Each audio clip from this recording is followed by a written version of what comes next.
Hello everyone. Welcome back to another episode of the J94 podcast. My name's Jeremy. And I'm Kat.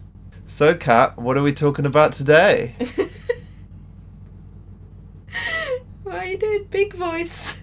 Big voice? Yeah. Am I big cook and you're little cook? Welcome to our cafe. We're talking about Escape from Tomorrow. That is one of the films. 2013 movie by Randy Moore. And 8th Grade, the last year's Bo Burnham debut. Debut. Very good. Yes. Excellent. So, first one, Escape from Tomorrow. So yeah, we watched this just a few minutes ago. I had not seen it before. I'd only seen it recommended by, what's his name? Adam from Your Movie Suggs. Why did... I don't know. I need to go back and check if it was on his top. Annoyed. I don't know if it was on a top 10 or like a notable mentions. Is like, but you know, is like guilt.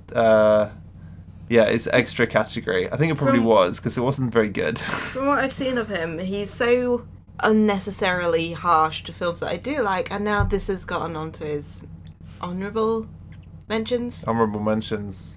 Yeah. I hate it. You didn't like it very much. I hate it. That's okay. I've seen it before. Just once before, Just right? the once before. Okay. It was a bit of a haze. I couldn't remember half of it. Yeah. Like, I would describe it as a series of events happening in a sequence. A series of unfortunate events, you might say. Just events. Just things. events. Just things. Just things. There's a couple of other films I describe like that. Like, I remember when I saw Meet Me in St. Louis. That was just a series of things. I guess it had a theme, an ongoing like message and stuff that was coherent, but it was still, it just sort of tapers off at the end. This is a series of unfortunate events in the fact no scene is really clear in terms of what was meant to be happening.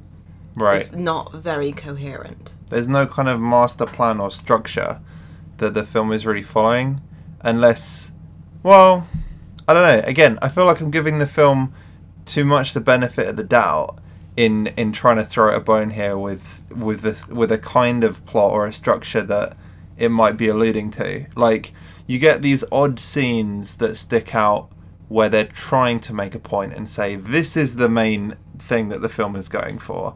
And that would be things like when he's in the mind control ball or whatever it was, the imagination sphere. The Epcot ball imagination sphere. Sure. Yeah, when he goes to the imagination sphere, and they've then.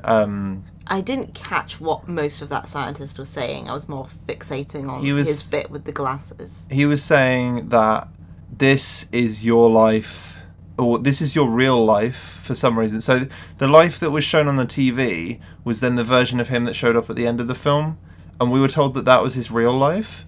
And I was expecting him to say that his real life was one where he was kind of a loser, and I don't know. It's weird because I want to quickly just describe what this movie is supposedly about for, I don't know if anyone will be listening who hasn't seen this yet or would be listening before this. I don't know. So it's a sort of a typical sort of dad going through a midlife crisis situation and is spiraling out of control. Mm-hmm. In a sort of family living situation that he seems to resent. Fine. And you're not sure whether you should be sympathising with him or not.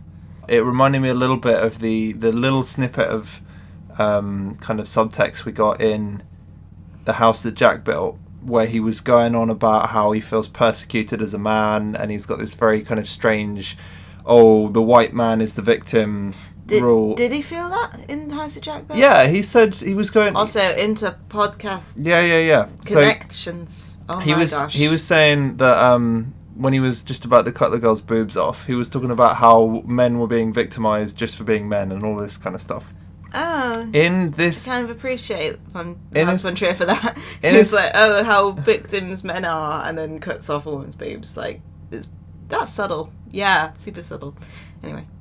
Well, it's fine. It's cool. That's kind of a tangent, but it's like, is the point that he's making in that moment that men are really ironic. victims, or this is it's the being ironic. exaggeration of I think it's an exaggeration. It's saying that this is what the people who are actually saying that men are victims are actually like are essentially crazy psychos who will cut women's boobs off.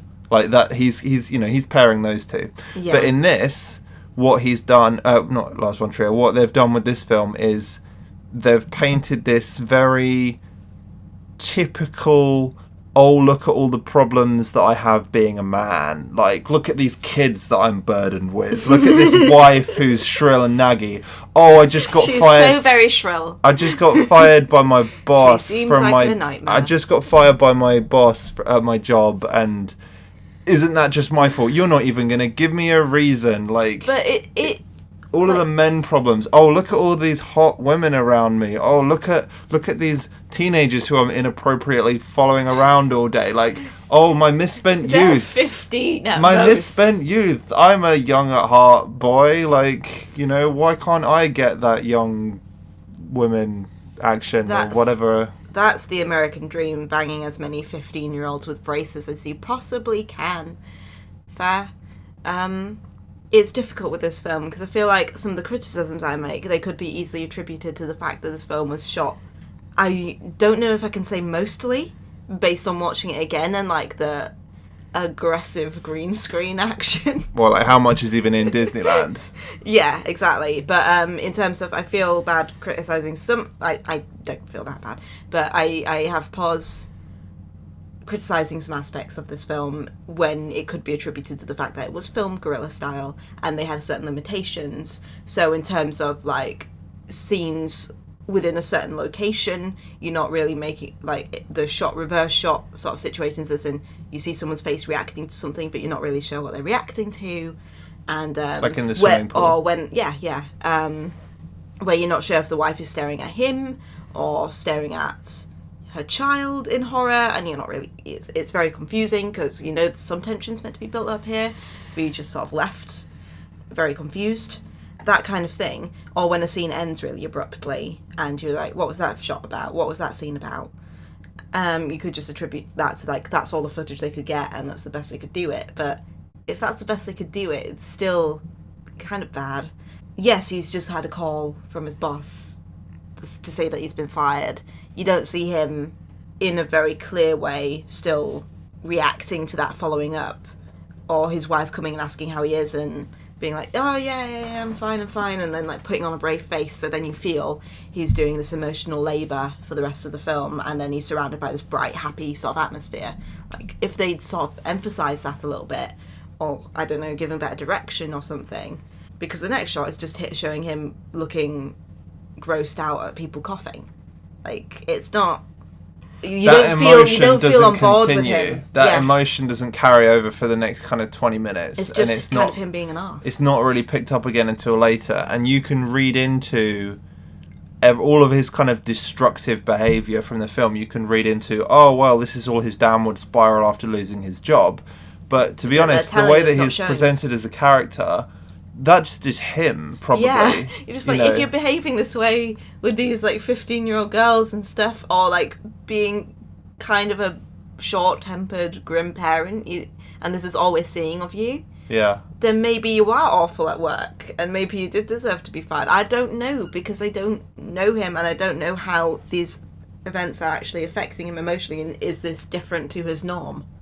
But I feel like, again, it doesn't show him like snap changing as soon as he enters Disneyland or something. I feel like we're giving it too much credit because we're kind of considering the film as a whole and kind of rearranging pieces to then kind of paint this narrative of who this character is, when what the film is doing is everything is so chopped up. And you mentioned that that it's all kind of shown, it was shot guerrilla style, and they maybe didn't have access to get the certain kinds of shots that they want.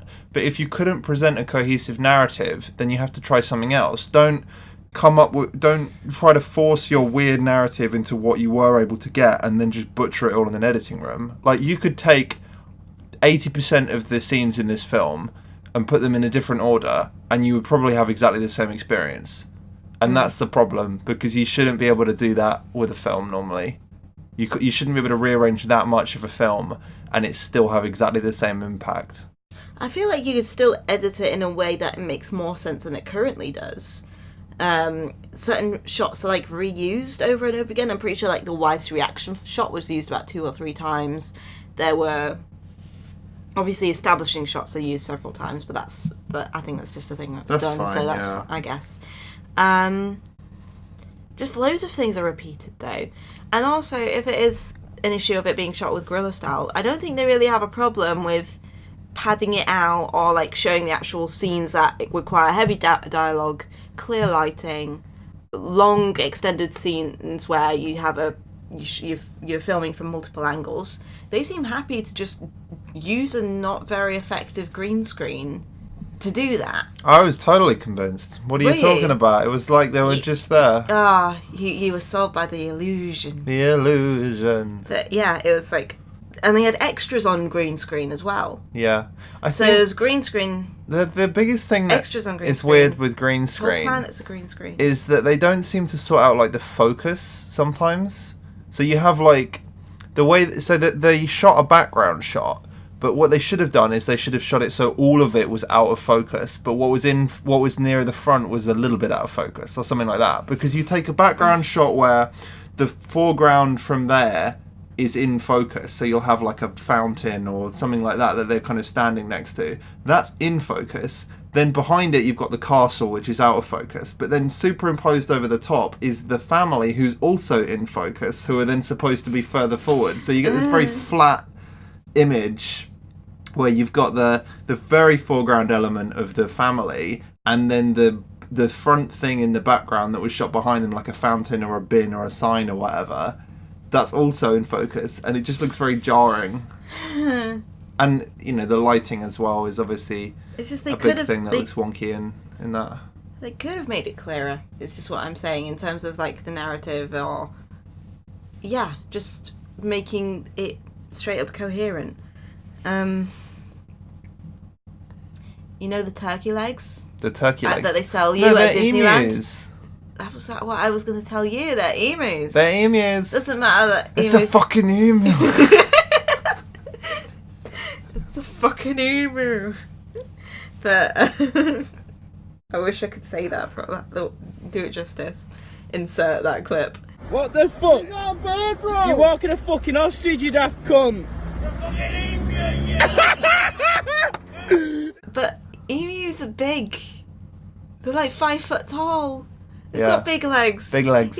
You're not eating emu legs at Disneyland. That would be more expensive than turkey. It's a baby emu. I know this is like an urban legend. A baby emu.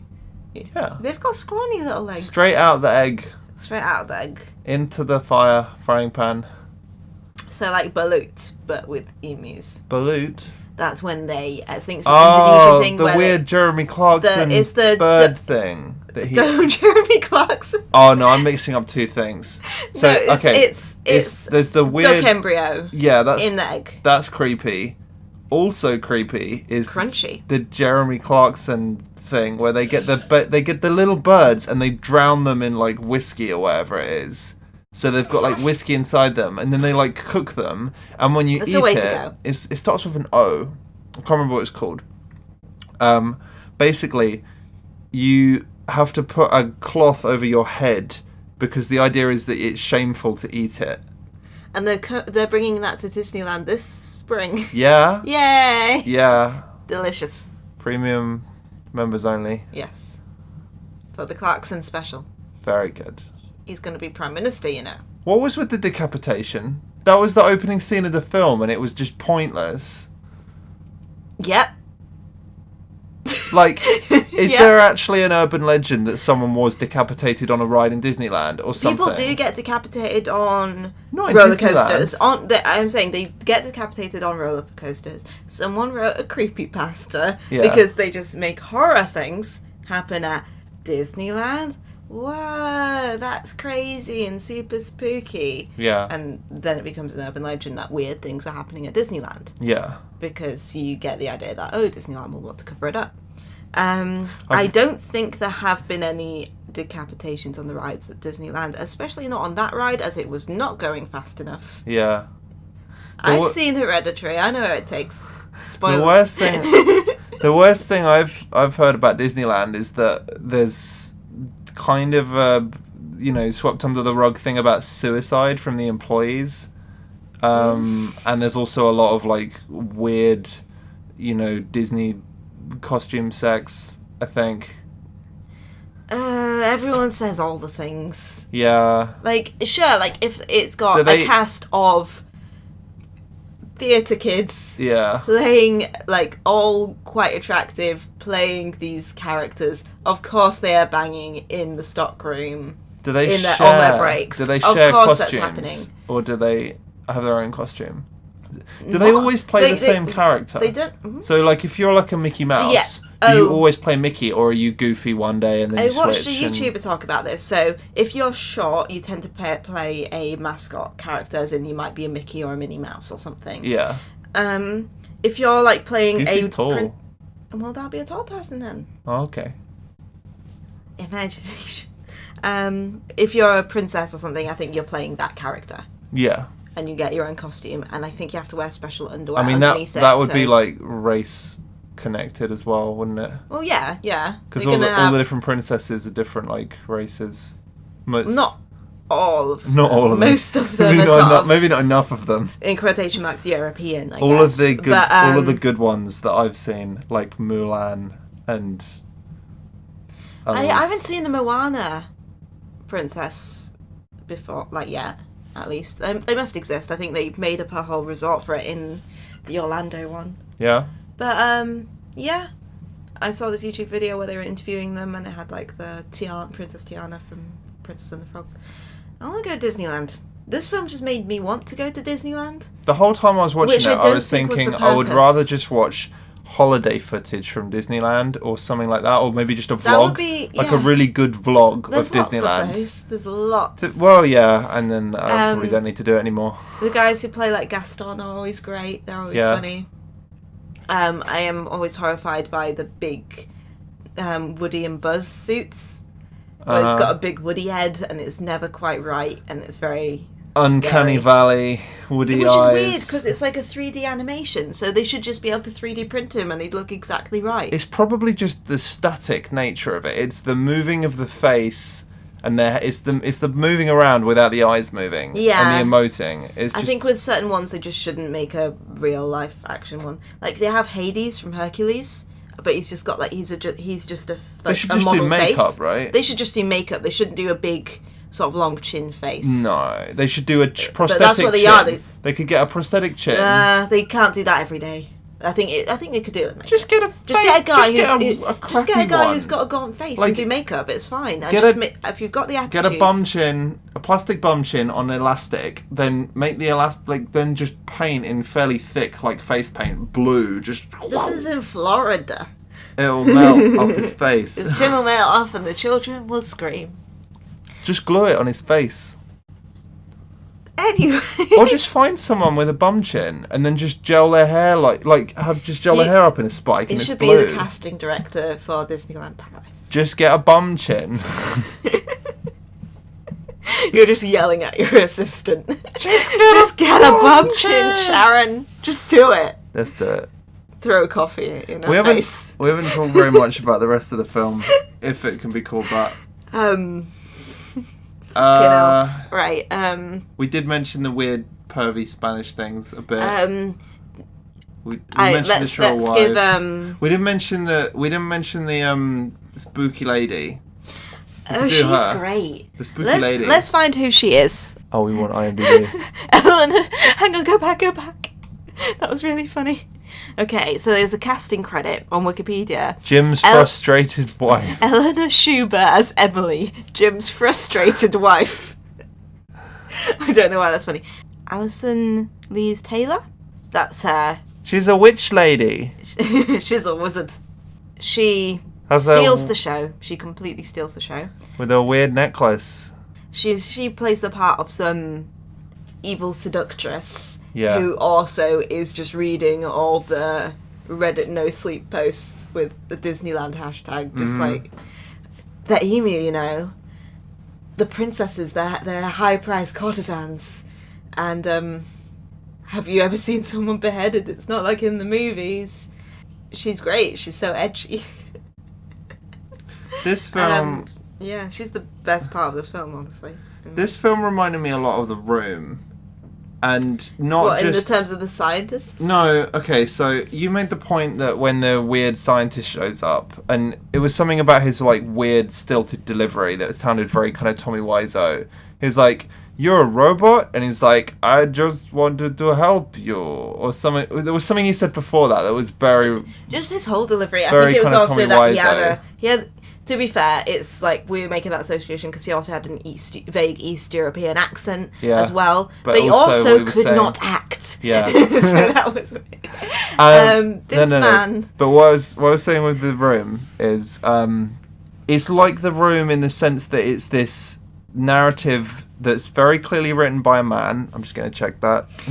Yes, it absolutely was. It was written by Randy Moore. Yeah, it's definitely a man. And it's a man who has very old-fashioned ideals about relationships and women, and these are men's problems, and this is, all of the, it's this weird caricature of reality of this is what problems men have to deal with that is very, like, bad...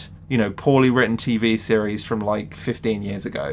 That's, or like in The Room where Tommy's like running around. Wait, he's called Johnny? The character's Johnny. And Joe, I think. No! Tommy Wiseau, Johnny. Yeah. Oh yeah, sorry, I was... He's called Johnny. Don't you know The Room? Aren't you a true fan? No, I'm meaning the main character of Escape. Oh, no. Yeah, no, sorry. I meant in Tommy Wiseau in The Room... His whole film is like his best friend stabs him in the back, his wife cheats on him, he's like, "You're tearing me apart, why is the world against me?" Yeah. Everything is, why doesn't the world love me? And then he kills himself. Like, it's this big ego trip for him about how the world is against him. And this is the same thing here. It's just like, oh, I'm such a good old guy. And when he dies, everyone actually realises they were wrong and miss him so much. Not really. The she's men in black show up. Well, yeah, no, his shrill... his frustrated wife. His frustrated wife is a wafer thin mint. His frustrated wife... His wafer thin wife. Wafer thin wife. I want a wafer thin wife. I will upgrade from my wafer thin wife to my even skinnier wife. No, I want chunky soup wife. You want chunky soup wife. Thick wife. Thick. Okay. I just inhaled hair. Inhaled hair. Very good. His wife is sad. And then the men in black show up. So he got what he wanted. He was just, self-righteous and sulky and grumpy and weird the whole film. And everyone just plays into him and, feeds into his ego. Like Tommy Wiseau. Except without any of the charm of The Room. Those 15-year-olds were totally down for it. A third of the sex scenes. Only one sex scene in this. Unfortunately, yeah. And there was no, slow love ballad and an extortionate amount of roses flying everywhere. You must come with us. You must, but you must. Je suis français. Oh, let me eat bananas with my friends. You like frogs. We show you froggy style. We're sweet. I'd say if you've not seen this film, but you don't, based on this, actually want to watch it, I don't know why you'd come to that conclusion. I'd suggest that you check out a video by Jenny Nicholson. If you want to jump on the hate bandwagon. It's a video called Escape from Tomorrow. It's a dumb exercise in misery. She's great and sort of takes it apart piece by piece and sort of goes into depth in terms of the director and writer who has a history with Disneyland that's actually... If he'd actually gone with his own personal experience in Disneyland, it'd actually be a way more interesting film. Essentially, Randy Moore, when he was a child, had some kind of strange relationship with his father. And in a sort of way, I think it might have been when his parents separated, trying to win him over after the divorce. He'd take him to Disneyland very often as a sort of bonding tool. Then when he sort of became essentially estranged from his father when he grew up, he didn't really go to Disneyland since then, and he only visited it again when he was a father. Yeah. And with his wife or girlfriend at the time, I think. I might have this a little bit wrong, but that's essentially how he describes his relationship with Disneyland. And he says that when he visited it again as an adult, he felt very preoccupied with this with the sort of emotional baggage of visiting that with his father during that difficult time and how he's estranged from him now, that it felt like, he literally said it felt like his ghost was with him when he was there. Isn't that a way more interesting concept to try and execute? That's a bit more honest, and you can still expose Disneyland for being like, you know, false, forced happiness, artificial. You can still like emphasize those elements of it, but actually have it be about something a bit more sincere, rather than 15-year-olds with braces seductively eating bananas and an actress who's hired just to like sort of giggle with her tits out on a green screen, which is great, good for her. I just think it could be more interesting. I'm just gonna throw that out there. But anyway, Jenny Nicholson does a great video about this film, and you should probably check it out. She's funny. I will rewatch it at some point, unless it includes clips from the film, in which case I won't watch it because I don't want to watch this film ever again. And I'll just skip over that. You were actually kind of upset when this finished, not because it was finished, I guess. Or maybe you were. I don't know. Like I was saying, I was saying to you, I was like, for the whole last 20 minutes, I was just thinking, if any single shot ended and it just cut to black and did credits, it would make the film a worse film in that it hadn't wrapped up whatever it had tried and failed to accomplish, but it would be a better film because it would be over. And yeah, as soon as it finished, I was just like, it would be a better film because it would be over. Yeah, like a black screen would be more interesting at this point. But the last film that I hated this much was Rubber, and that was something that I didn't enjoy, but I still saw value, I guess. And this one, Rubber was pretentious and a mess, but at least it made sense a bit more than this did. I just found this very difficult to watch, and that's my main issue, I guess. I think that's fair. I think we've probably run out of things to say about that. Next thing we're going to look at 8th grade. 8th grade. This one's actually good. This was this is the first feature film written and directed by Burnham. I've followed him for a little while. I saw some of his like early like YouTube videos, that like long rap song called Amboyo, and his 2 like Netflix comedy shows. I really liked him. I liked his new one the most. I thought like that's something that I've revisited twice, and then I showed you. Okay. The magic one, or whatever it's called. Make Happy. Make Happy. Yeah, because if you've seen that already, you might know what I'm referencing when I say the end bit is very affecting and quite interesting. He's very, I guess, meta. I never have enough confidence to use that word.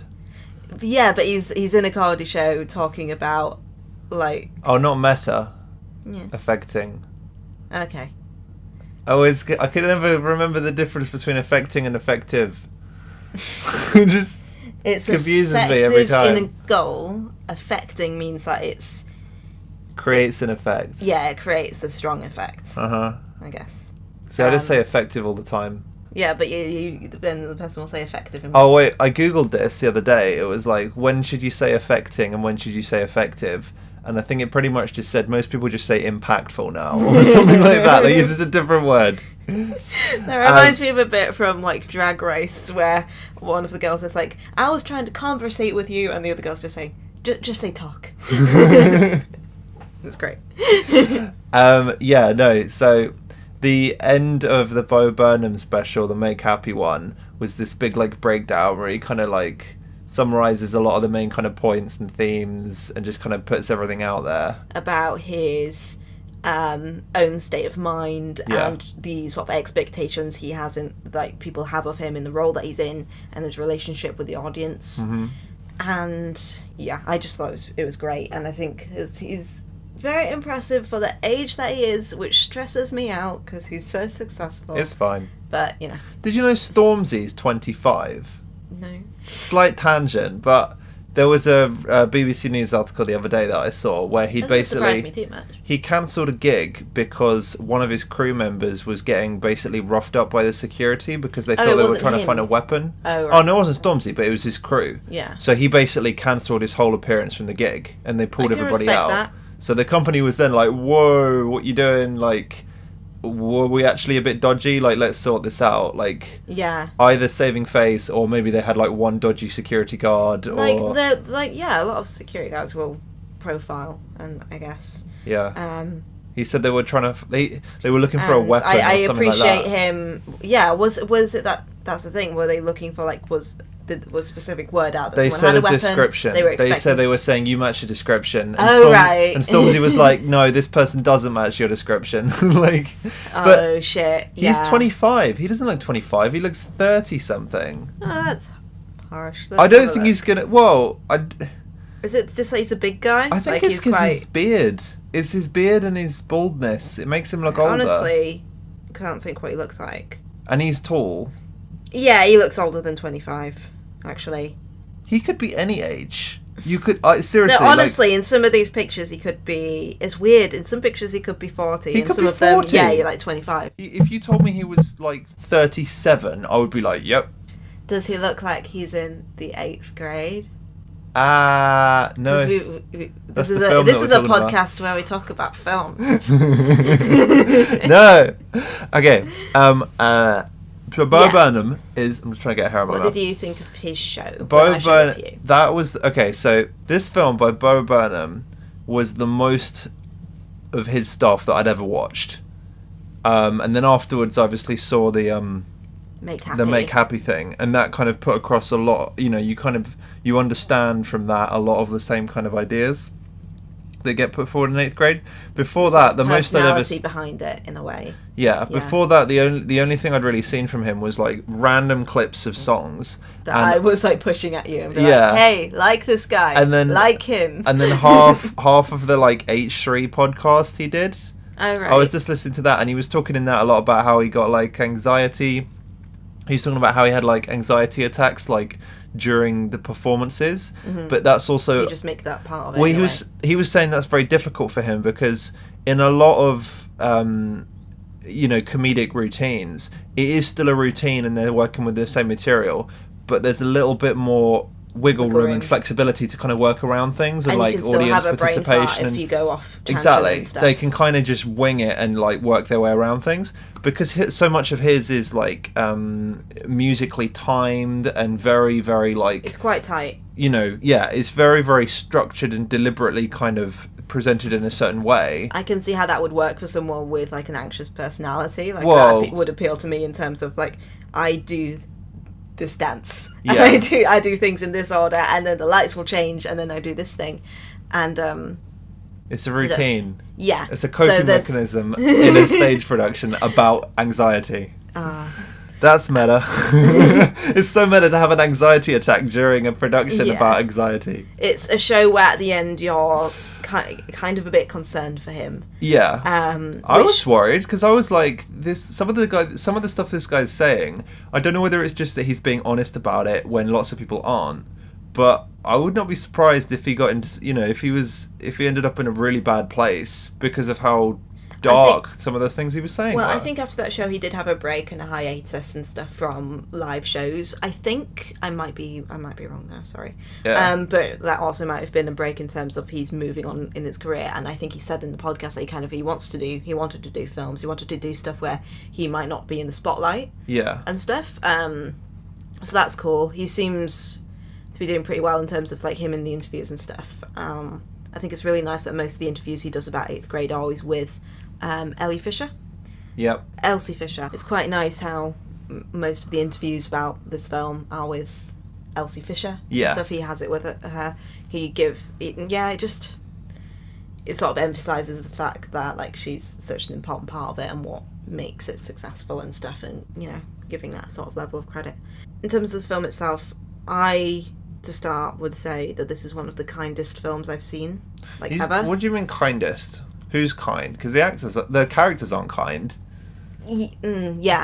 In terms of how it looks at its characters. Okay. How it like perceives its main character and the sort of hopeful themes and the sort of how it portrays the main character in that she wants to have a positive outlook. Yeah.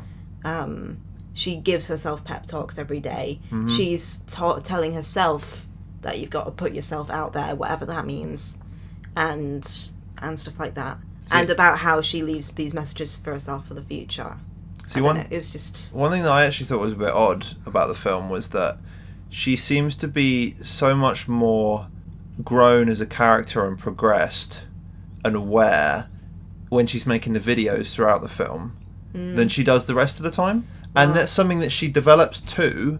So she kind of is at the same level the whole way through the film in terms of how she's presenting herself in the videos, her kind of awareness, her kind of self-confidence. She knows the theory of having self-confidence and the theory of how you've got to get out there and make friends, and these are the ways that you do it, and these are the conversation starters, and you go up to someone and ask them about their interests and stuff like that. She knows all that, and she but then in practice she's falling over because she starts like asking the guys for like she gets bragging to weird bubblegum face boy about like the naked pics, and you know she eventually comes up to that point later on in the film, like she kind of connects again with the videos, but the whole first kind of chunk of the film she's not practicing what she's preaching because she's got this like, you know, more level of self-awareness through the videos and then doesn't actually do it until a good chunk into the film. I don't necessarily agree in terms of like what I was saying about the kindness aspect. I just sort of realised when we were talking about that in terms of she does things in terms of like trying to impress boys and stuff like that, and she Googles things, and there's a certain scene with a banana that almost happens. Oh my gosh. It just seems like weirdly honest, and it's not trying to like make it sort of an American Pie cringe situation. Obviously it's got a bit cringeworthy, but that's more because you're worried about her, and you just like, well, my experience at least when you're watching it, you just want what's best for her. That's a good comparison, actually, American Pie. Yeah. But in terms of actually looking at it in terms of, again, you just kind of want what's best for her, and she's not making decisions out of like completely out of left field. She's just sort of thinks this conversation that I've had with this boy is the most attention and anyone's probably paid to me in terms of my peer group in maybe a couple of years. You know, that's the most focused attention that I've had on me specifically. So she sort of is skirts around the idea of being engaged in like in fulfilling a certain role and stuff.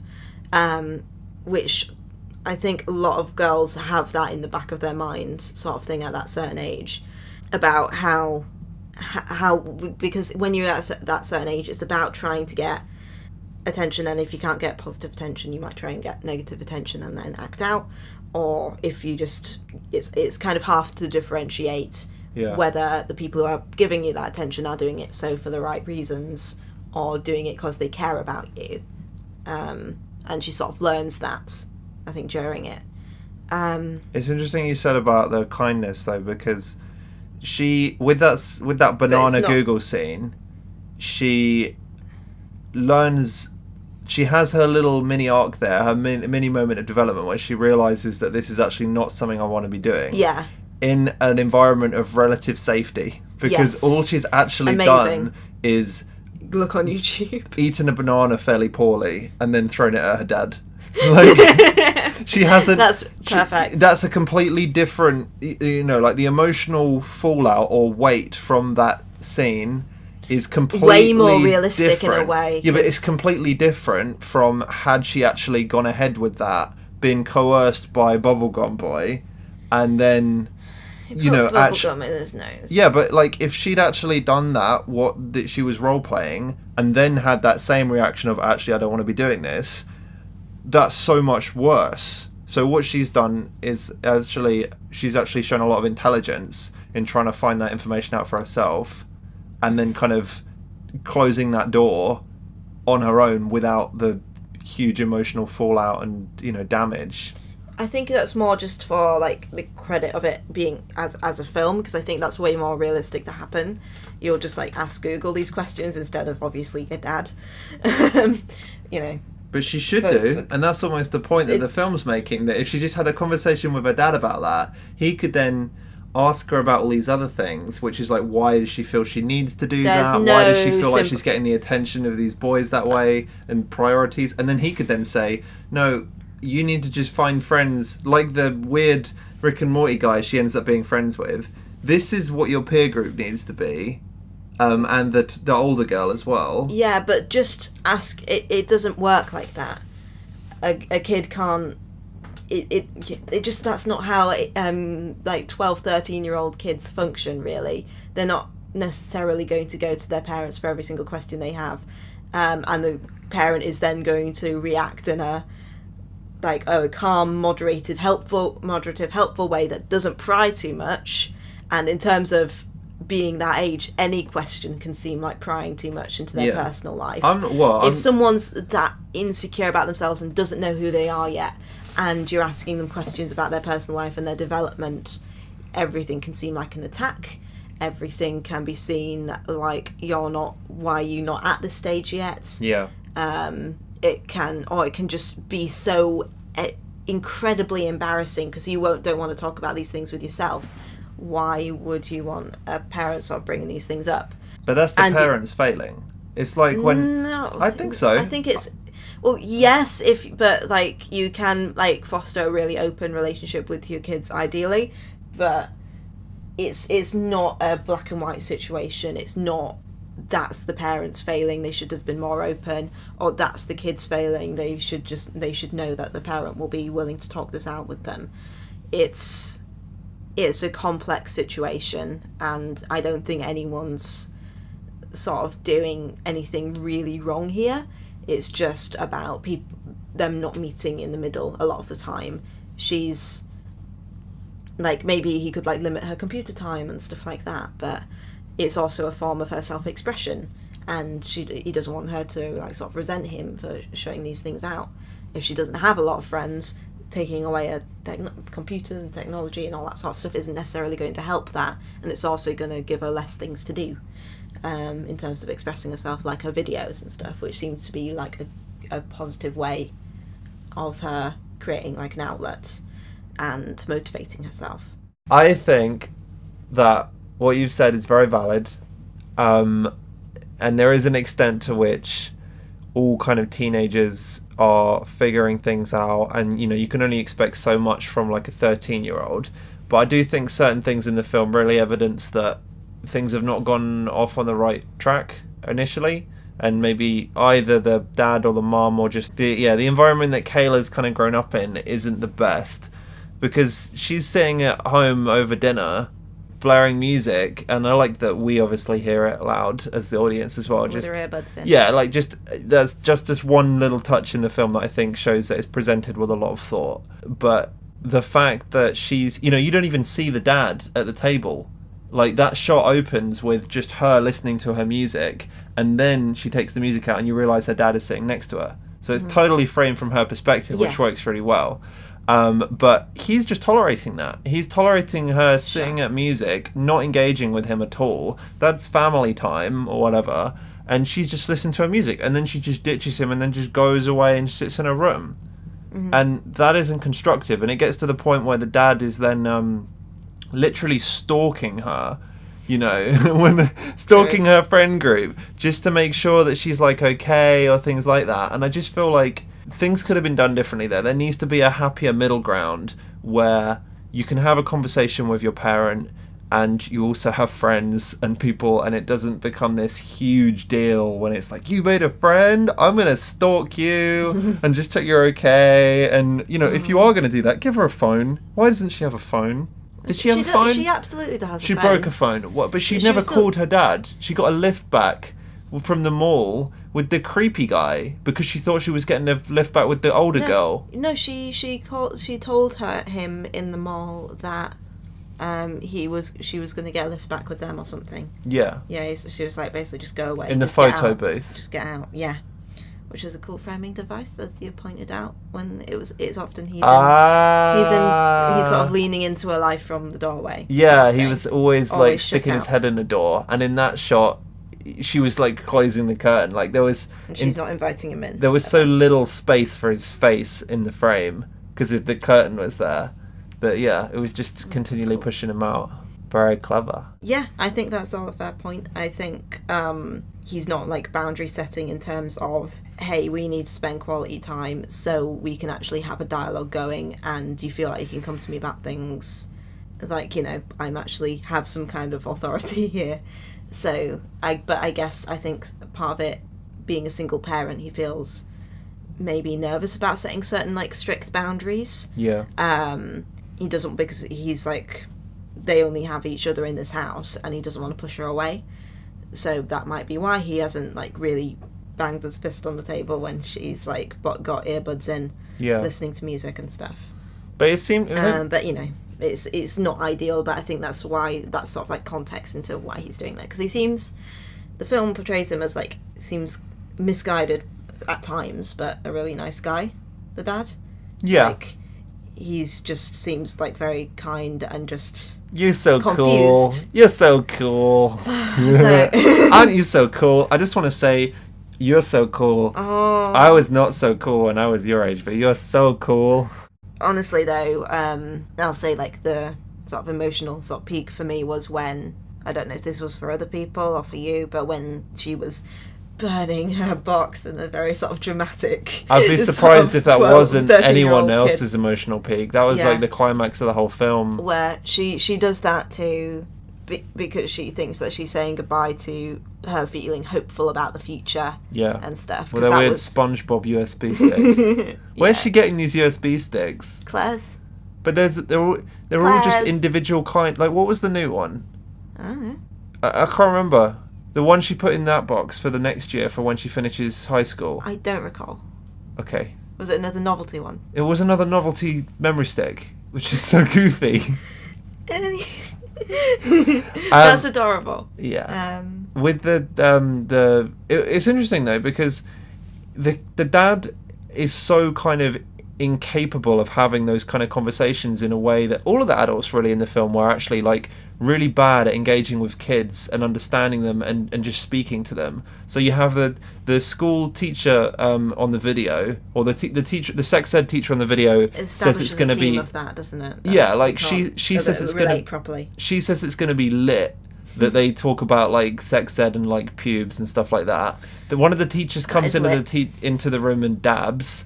The dad is like, "Oh, you're so cool," but then he after like clearly like having these weird boundaries about their conversation about how to engage as a family and as a parent and a child through like the dinner and things like that, he comes out with a really kind of well rehearsed almost speech at the end about the fire stuff. Like he comes out with all of this stuff that I just struggled a little bit, where I'm thinking, if this was inside of him the whole time about how he sees the daughter and how he wants her to see herself, why was it so hard for him to get through to her about this? Or maybe it was that he was saying that the whole time, and then it's just the daughter's realization that she then comes to accept that and actually allow him to have that kind of conversation. But I don't understand why it was quite so rocky before that step, so they couldn't have kind of reached that point earlier. I know that would then mean we would never film, but like if you pretend it's a real person. I feel like what you said about he was saying that stuff the whole time, but it wasn't a dialogue, it was just him trying to encourage her from the sidelines, like a lot of parents will want to do, is like they'll cheer them on from what they think is like respectful distance, as the kid clearly wants is sort of drawing a line in the sand and saying, "This is my space, Dad. Get out. This is me on my computer time. What are you doing? Leave me alone," sort of thing. But he still wants to respect that, but also give encouragement from a distance. This was a moment though around the fire where she says how she's feeling at a low point. Like she's like, "Just burning my hopes and dreams," and he's like, "Oh, is this should we be doing this?" Yeah. Which is kind of great. He's just sort of like goes along with it because he you know. He wants to support her, but he just like, is this symbolically a good thing?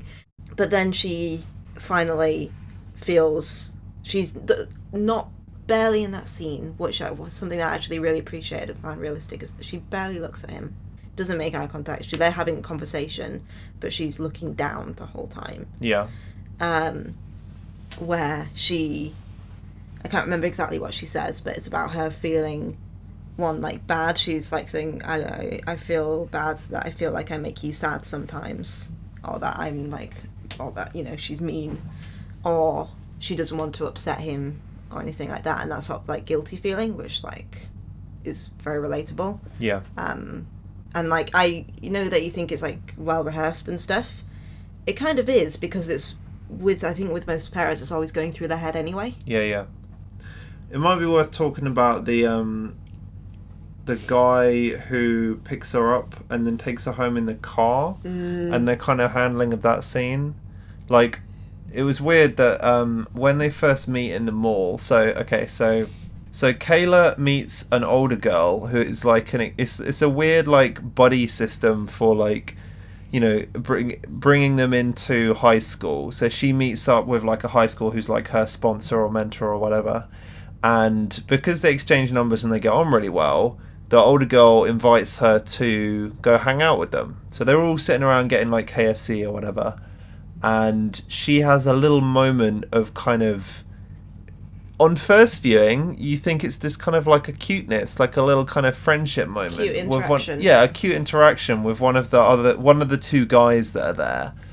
And as soon as you then see the context of what happens later, you realise that it's just creepy and horrible now, like in Black Mirror with... What's the episode called with the... Spoilers. Shut Up and Dance. The episode Shut Up and Dance. Is that what it's called? Yep. The weird paedophile webcam one. Yep. So you have the little guy? You have the main guy in that, who at the beginning is working in Mackie D's. Kenny. And he, like, picks up a toy or, like, something off the floor for a kid and then kind of smiles at the toy and gives it back to him. And everyone's like, oh, that's sweet of him. That shows he's a nice boy. He's so cute, isn't he? And then you realise he's a horrible paedophile, and you then think, oh gosh, he just wanted to bang that kid. And it's horrible. And it's really terrible. And this is also pretty bad. I don't know if that was his intentions from the very beginning, but it's more like, this kid is responding to me. There you go. And now I'm in the scenario, I'm going to try it on and also keep going because I'm so scared of, like, the being rejected. But I'm going to react badly if she... What's crappy, though, is that they're a group of friends, presumably. You've got the two girls and the two guys. And the girl who's supposed to be her mentor let the guy give her a lift home when she should know better. Like, she should... Sure. Maybe she doesn't know he's dodgy, because to be fair, if she thinks he's dodgy... Will make mistakes like that. She's not a parent. This is true. But, like, if she knew that guy's character and what he was capable of and what he was like, he wouldn't even be friends with her, hopefully. But I think at a certain age, with teenage boys sometimes, like with mixed friend groups, you sometimes let your friends get away with stuff that you wouldn't necessarily agree with, and stuff, or they'll still be within your friendship group, or you'll turn a blind eye to certain things. I think that is quite common in sort of high school scenarios. Because they're not all people that you've chosen to be with. There are other reasons why you might be with them, like they're in the same class, or your friend is friends with them and it'd be too awkward if you'd made the big issue of it, or the rest of the time they're really funny and the rest of the time you get on with them for those sort of things, and you're able to compartmentalize people like that. Even if this guy has been like weird towards girls at parties or something like that. You're able to compartmentalize people. Something I would mention as another part of the theme of this being like a kind movie, I think one of the person who Kayla sees as like a really cool and almost like mentor or like role model figure is Olivia, when that's the girl who she's buddied up with to in her visit to the high school. Olivia just seemed like, when we were watching her, I was just like, who is this angel? She's so nice. She's like, I'm going to hug you. I'm going to hug you. I'm going to ask you loads about yourself. I'm going to try and make you feel as included as possible. I'm going to introduce you to my friends. I'm not going to like have you pretend to be cool or anything like that. I'm going to acknowledge that like like, you might not have loads of friends at the moment, but that's like fine, and I'm not gonna make you feel bad about that, and I'm going to like invite you along to, like, I'm going to give you my number so you can text me about any issues that you have, because like that's what I'm here for, and is just being super like honest the way that you like ideally want a friend to be, in that like she's not like playing games with her or just like giving her a number to just for show. And then like I was kind of expecting her to be a bit weird as soon as like the buddy day ended and Kayla tried to contact her outside of that. She'd be like, "Oh, who's this?" She's like, "Oh, she calls her on the phone, and you don't and then even she know. like talks to her friends like while she's still on the phone. Like, "Oh my god, she called me." But like, you don't kind of expecting you don't know as the character, because she doesn't pick up the phone straight away. She's calling her, and you're like, so you feel the same tension. tension. Is it a mistake? Is she gonna do? Is she gonna be like at a party? And you like, feel her relief when she'd be like, "Who?" Oh, and she's like, "Oh yeah, oh my god, yeah, exactly." So you're with Kayla there with the anxiety and stuff, but I've kind of been on the flip side of that when I was like younger and maybe like hanging out with my siblings' mates and stuff, and they were like, "Oh, you're so cool for like a 12-year-old and stuff." And like, yeah, you got it. You're gonna be fine and things like that. But it gets a bit confusing. Like, are these people actually your friends, or are they just sort of stringing you along for now? To slightly throw a spanner in the works, though. Yeah. And maybe I'm not saying this is the reason why. I'm not blaming the girls for the guy for her ending up in a predatory situation, but given they could have done better. Given the narrative of the film, she invited her to show up at the mall, and then didn't really do much to engage with her. And in that group of 5 people, the guys were actually doing maybe in a weird way, because they just wanted validation for themselves to make their own point about generational divides. Weirdly competitive. Yeah, exactly. It was like, you got Instagram when you were in year 5, and we didn't get it until we were 16 or whatever. But like, the guys there are the only ones actually really engaging with what Kayla's engaging with Kayla and asking her questions and then having a bit of back and forth. Whereas the other 2 girls, Olivia and her friend, are just chatting about whatever, and they're not really engaging her at all. Yeah. So they could have done more to actually bridge that gap there, so that she then wasn't looking for that attention in the guys who then took advantage of her. But I liked how, at the end, it wasn't like her miraculously having this like friendship with these cool high schoolers that made her transition from middle school to high school seem like hopeful and stuff. That wasn't it. You don't really she doesn't really, I don't know if she chats with Olivia much after that. Like we were saying, like after like the whole incident in the back of the car, you were like, call Olivia, tell her what happened, and I was like, yeah, I guess you can do. I'm not sure if that will actually work or not. Like, when push comes to shove, she might not do anything about it. For the sake of the film, it kind of it's more helpful that she just goes in to talk to the dad, and that then opens the door to that part. Yeah, exactly. I liked how that was her like rock bottom, in that both something massive happened to her, but also like in terms of like the grand scheme of things, or in like the whole world and what happens to other people, kind of nothing happened. Yeah. But it was like so earth-shattering to her and so devastating that was kind of cool. But yeah, it wasn't about her having like potential friends when she gets into high school automatically by being cool enough to hang out with these high schoolers. It's just that she has a sort of more refined sense of self and knows that it's okay if you don't have an amazing time of high school. That might suck, but it'll be okay, sort of thing. And it's not all riding on meeting these certain milestones, I guess. Stay Gucci. Yeah, there was like an interview with Bo Burnham and her, and they're like, how did you come up with that like Gucci end thing? And like, as Elsie Fisher was just like, no, that's just something I say when I don't know how to end sentences. Which is, I'm sure that's a thing. Yeah, I know it's the Gucci gang. People say things are Gucci, right? Is it? Yeah. I'm not cool. Oh well, I guess not. But yeah, I absolutely love this film. That's good. Did you? I thought it was very good. I don't know if I'd rewatch it again, just because I feel like it's tricky. Yeah. A lot of the emotional weight and the kind of the way things work is dependent on you having the same kind of anxiety about what's going to happen that she does. Yeah. And I feel like that's maybe slightly different if you were watching it again. I think this film was very similar to Edge of 17 in the story-ish, but Edge of 17 felt more traditional. And when I watched Edge of 17, I was actually really impressed because I felt like it had a really good way of having this dual narrative of showing what the 17-year-old main character thought was the coolest way to do it. And that kind of then was this whole more traditional teenage coming-of-age film. But then you also kept jumping back or sideways to the adults and the older brother and the older siblings and the other characters. So you then see, here's what you wanted to do, and the kind of like the upbeat music, and throughout the story, like here's her little arc. But then you've got the adults being like, actually what she's doing is actually not helpful, and you know they kind of meet in the middle and at the end, and she kind of has this, you know, moment of clarity where she kind of then grows and realizes what she needs to do. And after having seen a bunch of those kind of teen films, I was a bit worried it was going to run into the same tropes of teenage girl who wants acceptance, who doesn't have a relationship really, and just is kind of struggling in school.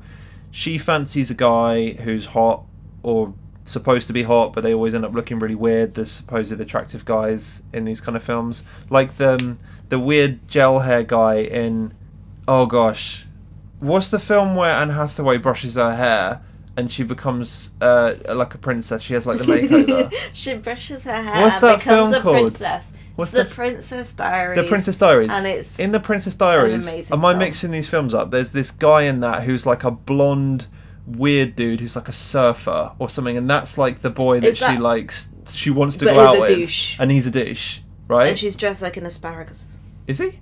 Or she? No, she is, because she dresses up in a green dress and her mum says you look like an asparagus. But I'm pretty sure this is the film where there's this guy in that who's this like weird guy with too much gel in his hair, and he's like a surfer or something, and he's just kind of a dumbass and a bit of a douchebag.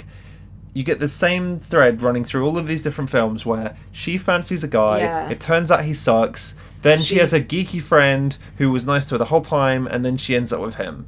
And whereas this is more... They did that, sort of, but they actually pull it out from different characters. So she has the moment with the bubblegum guy. Romantic stuff though in this. Like, no. It's not romantic at all. It serves a different purpose. Yeah. But they still sort of retread that idea where you have the bubblegum nose guy, who is the popular attractive guy who we all know is obviously rubbish. Then she ends up actually being assaulted by the older other guy. And then she has the like Rick and Morty friendship at the end. So you have those similar kind of elements there, but it was done in a very organic and interesting way, and something completely different from those other films that felt more traditional. Yeah. No, like you were saying, it was it's hitting some of those beats, but whilst it not the goal not being any sort of like romantic fulfillment or anything. She's fixated on this boy who is both like kind of seen as cool, but also like she does fancy a little bit or have a little crush on.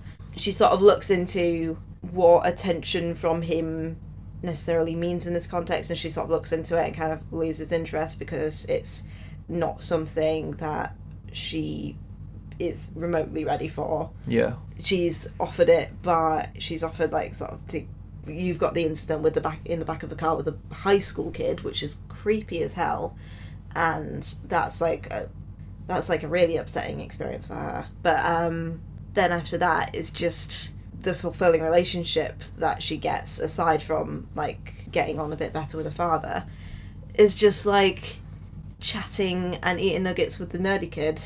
The biggest step she takes towards having actual one-to-one relationships with her peers is by just having a conversation about this incredibly nerdy boy's like archery certificate and eating nuggets with all the different He's sauces, doing so much to impress her. But he leaves the certificate on the table and he's like, look, here's my rainbow selection of ketchup. It's not in a way that like, oh, he has a crush on her or anything. It's just more like, hey, you're someone I can talk to, and I'm quite proud of this. It's nothing. It's stupid. It's look at my underwater handstand. I'll just drop this in front of you. Look how long I can hold my breath underwater. And she sort of, and it's just so nice and earnest in that they ask each other, like, am I doing this right? Am I being too quiet? Yeah. Or am I talking too much? Sort of thing. And just it's kind of surprising, because otherwise a lot of the conversations you have at that age with kids can be, oh, 2 words, like I'll ask you a question, I'll give a 2-word answer, clarifying how cool I am, and clarifying that I don't really care though, and then the other kid sort of giving a sort of confirming response to that, and it's not an actual chat about interests and stuff. And whilst you're like insecure or just trying to get along with quote unquote the popular kids, you're not having those interactions, and you're not able to have actual conversations with people your age. And how it ends on that, well, it doesn't end on that note, but one of the last scenes is on that note of her being able to have a sigh of relief and actually chat with a kid her age eating chicken nuggets. It's so nice. Too many chicken nuggets, so I was looking at that and I was like, that's for both of them, right? And I was like, nope, that's each. That's fine. It's a lot of chicken nuggets. You can get like it's probably one of the 20 box. Yeah. Yeah, 20 box nuggets. All the sauces. They have like 10 different sauces in Rainbow ketchup. Rainbow ketchup. Rainbow ketchup. They have ranch. I don't know if I ranch sauce. Ranch sauce. Ranch sauce. It's ranch dressing. Ranch dressing. Ranch sauce sounds perverse. Does it? It's ranchy. I like the sweet curry dip. That's quite good. Yeah? Yeah. Sweet curry or sweet chili? No, sweet curry. Is it? Is it different? Yeah, it's different. It's yellow. Did you know a mistake that I made in first year? Okay. So I was making a curry and I was following the recipe on Google and it said you need to use curry powder. And I thought chili powder. I thought, that's pretty much the same thing as chili powder, right? Oh my god. That's like, you know, the same, almost the same packaging, just a different word. And curries are hot. Words mean things. Words mean things. Curries are hot and chilies are hot. But the recipe said something like 2 hefty spoonfuls, whatever is it. 2 hefty spoonfuls of curry powder, whatever's a reasonable amount. A succulent Chinese meal. A succulent Chinese meal. And I used the chili powder, and I did the same portions. Oh and I was making it, and I was thinking, this is smelling so good, nice. And I can, you know, it's the heat is just coming through it. And I sat down to eat this thing that I'd made, and about 5 seconds in, my mouth started going a bit numb. And about 30 seconds later, I started hiccuping. Oh no. And I didn't stop hiccuping for about 20 minutes. That's not too bad. You hiccup for like 2 hours once. It felt longer than that at the time. Yeah. That was bad though when I hiccuped to yours. But when you continued to eat it. I was hungry. But I was hiccuping and I was thinking, this is so wrong. Why is this bad? So then I poured milk into it to try to like make it better. So I put milk in the curry. I just put some milk in it. I poured milk in the curry and it helped. But it was not great, and I was like, I should have used natural yogurt or something like that. But eventually, I got it down, and then I learnt the difference between chili powder and curry powder. So well done, me. So that about wraps up 8th grade. Thanks for listening. The don't jump the gun. No, because there was this. On VHS, it'd have a section at the beginning clarifying what all the film ratings meant, as in UC, U, PG, 12 and stuff. And for like a 12 or something, I'll say it may have some sexy scenes, and she says it like that. And then at the end, the little tick moves across the screen, and she goes, "Thanks for listening." And that's what me, Mum, and Liz say all the time after, like, at the end of a phone call or something like that. We just like do the lady voice where she's like, "Thanks for listening." Very good. Yeah. So yeah. Thanks for listening to another episode of the podcast. It is the podcast, the only one. What? The only one. The only podcast that there is on YouTube.com. The only one. Yeah. Don't try looking for any more. Don't exist. Don't bother. Don't bother. Don't. This is the only one. Don't. All right. Bye. Bye. Bye.